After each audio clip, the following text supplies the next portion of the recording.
Yes, Brits don't like work. According to a poll of 24 countries, we're the least likely to think it's important. We're also the least likely to say it should take priority over having fun. And only 39% of us believe that hard work will bring us a better life in the long run. Let that sink in. Only a little more than a third of us actually think working hard will benefit our lives.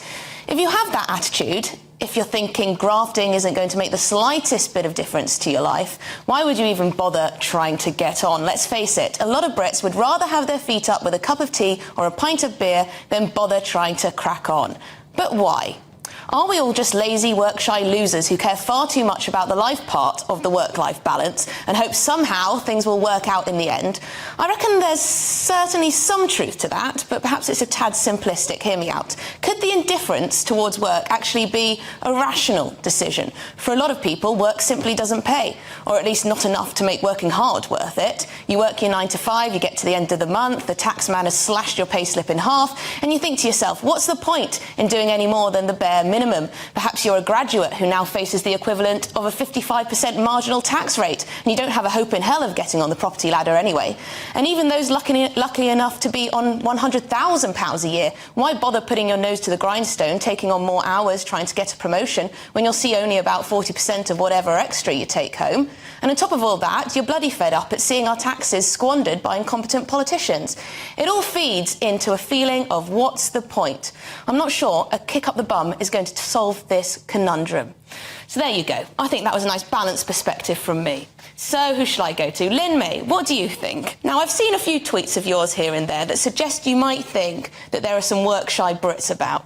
No, I think there are, and I think we always are massively critical of specifically economic migrants. But then I've got a couple of properties, and recently I've had a lot of migrants wanting to view my properties, and I asked them, well, what were you in your country? And I have things such as scientists and teachers and lecturers and accountants, and I'm like, well, what are you doing here? And they're carers. And I'm thinking, when I used to be in welfare to work, I would constantly see British people refuse jobs because they think they're either too qualified, too good, can't be bothered, not the right hours, or just don't fancy it. So we always wonder, OK, why should we allow migrants to come in and take our jobs? But we don't even want these jobs ourselves. Yeah, I think that's a really good point, Benjamin. I think there are a lot of Brits who maybe have a bit of an arrogance. They think they're going to start on loads of money and they don't have to climb the ladder and, think they know it all.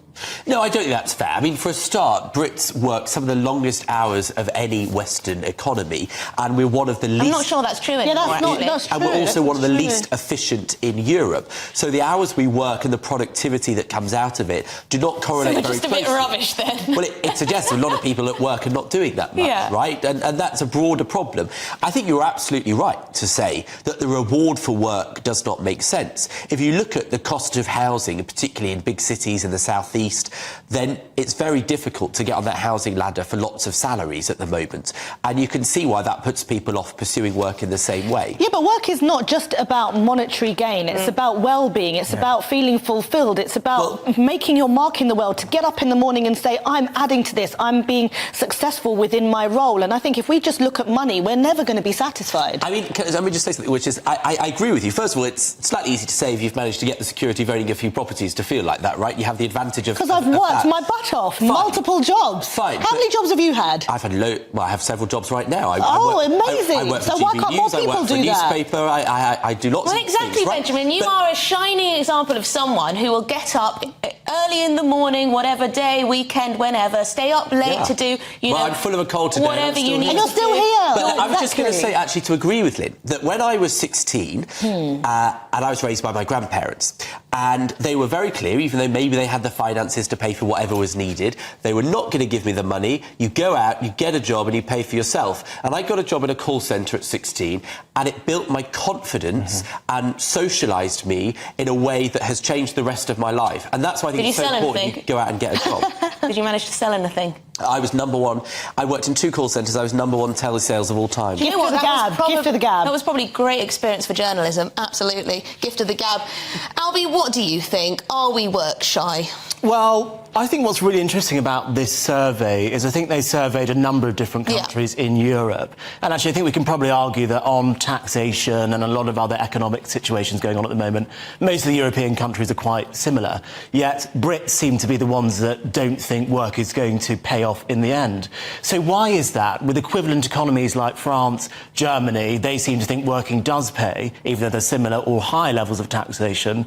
But in Britain, we don't think work is going to pay off. I can't quite put my finger on why that might be. I think innately, us as Brits, we like to have a moan. I think also it feeds into the current culture, especially with Gen Z and younger millennials, that when we see people overnight becoming a success, whether it's on the internet and such and things like that, it makes you feel, why should I get up and go to my 9 to 5 when Mr. So-and-so has made 20,000 being on Instagram for like a year? I think that this is feeding into a lot of people. But they don't see the work that goes into that. I mean, most people will roll their eyes when they think of Instagram influencers, but most Instagram influencers do put in a lot of graft while working another job to begin with. That's Very me standing true. up for influencers there. You're trying to be one. Why. Darren, what do you think? Well, look, do you see, let's say where you come from, where you grew up, were there a lot of people it became a culture to not work? Yes, but only because that's what all they've ever known, Yeah. where their mum and dad haven't worked, right? And it becomes a dependency on welfare, might even be a dependency on alcohol, who knows? But when I was 15, Emily, I actually agree with what Benjamin said. I got a job in a hairdresser's as a Saturday boy. As a Saturday boy, and I think it was the best thing I ever did because it meant I was confident, well, more confident, and actually built up a skill set that I think I have today. Hopefully I can hold a conversation. But some would say far too often. The viewers can email in on that one. Yes, yeah, let me know.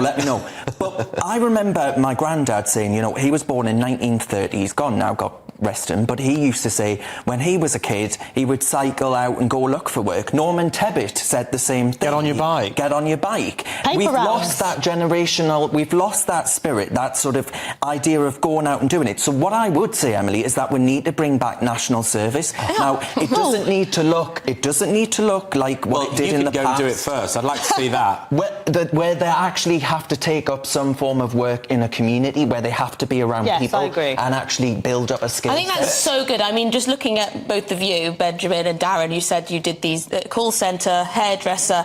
That is just can be life-changing, right? Just having those conversations, building that confidence as a teenager. So many teenagers now can't string a sentence together, can't pick up the phone, can't talk to someone in a shop. Is the problem young people not in work, or is the problem older people who are economically inactive? Well, that's true too. When we have these conversations about people who are out of work, actually, it's not necessarily the younger people, it's the older people that have decided they don't want to go back into work. At least Many of them do actually want to, but I think we need to encourage employers in employing the older generations, because oftentimes if they're up against some of these chatty young people that are a whiz on technology, they just dismiss them when they have a wealth of experience and knowledge. So I think employers need to employ more older people. Couldn't agree more.